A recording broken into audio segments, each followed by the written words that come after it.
어젯밤 인천 송도에 있는 아파트 단지에서 60대 아버지가 30대 아들에게 사제 총기를 쏴 숨지게 가는 사건이 발생했습니다. 달아나다 붙잡힌 아버지의 집에서는 사제 폭발물도 발견됐는데 오늘 낮 12시에 터지도록 설계했다고 경찰에 진술했습니다. 취재기자 연결해 자세한 내용 알아봅니다. 신규혜 기자. 폭발물을 오늘 낮에 터지기로 설계했다는 피해자 진술이 나왔다고요? 네, 앞서 아들을 살해한 혐의로 검거된 60대 남성은 서울 쌍문동에 있는 자택에 폭발물을 설치했다고 경찰에 진술했는데요. 이후 경찰 추가 조사에서 이 폭발물이 오늘 낮 12시쯤 터지도록 만들었다고 말한 것으로 확인됐습니다. 경찰은 경찰견까지 동원해 새벽 2시 반부터 5시까지 수색을 벌였는데요. 자택 안에서는 1.5리터 페트병 등에 담긴 인화성 물질 15통과 타이머, 기폭장치가 발견됐습니다. 경찰은 특공대를 투입해 이 폭발물이 발화하지 않도록 해체했다고 밝혔습니다. 수색 도중에는 혹시 모를 위험에 대비해 건물 주민과 입주 상가에 모여 있던 100여 명이 지역 보건소 등으로 대피하기도 했습니다. 네, 사건 당시 상황도 전해주시죠.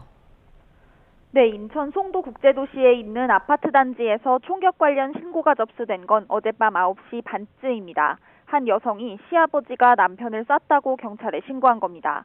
경찰 특공대와 소방은 이 60대 남성과 대치하다가 밤 10시 40분쯤 범행이 벌어진 집으로 진입하는 데 성공했습니다. 하지만 남성은 차량으로 도주한 상태였고 가슴에 총을 맞은 30대 남성은 병원으로 옮겨졌지만 숨졌습니다. 이 둘은 부자 사이였는데 남성은 자신의 생일을 맞아 아들 내외와 함께한 자리에서 범행한 것으로 파악됐습니다. 그렇다면 범행 후에 총기를 가지고 달아났던 겁니까? 네, 경찰은 이 남성을 추적한 끝에 오늘 새벽 0시 20분쯤 인천이 아닌 서울에서 검거했습니다. 남성은 차량을 타고 달아났는데 긴급 체포 당시 사제총기 부품을 가지고 있었습니다. 조수석과 트렁크에서 발견됐는데 모두 합쳐 총기 10정 정도를 만들 수 있는 분량이었고 탄환도 3개 있었던 거로 파악됐습니다. 경찰은 남성이 범행 당시 총을 한 발 이상 발사한 거로 추정하고 있는데요. 발견된 부품들을 토대로 추가 범행 계획이 있었는지도 조사할 거로 보입니다.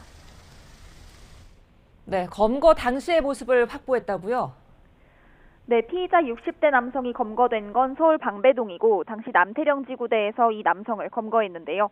YTN이 확보한 검거 당시 CCTV를 보면 경찰관 2명이 피의자를 붙잡고 어딘가로 데려가는 모습이 보입니다.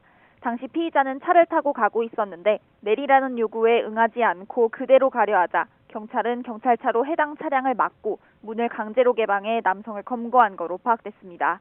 새벽 4시쯤 남성을 인천 연수경찰서로 압송한 경찰은 총기 소지 경위와 범행 목적 등을 추궁하고 있습니다. 지금까지 사회부에서 YTN 신계입니다.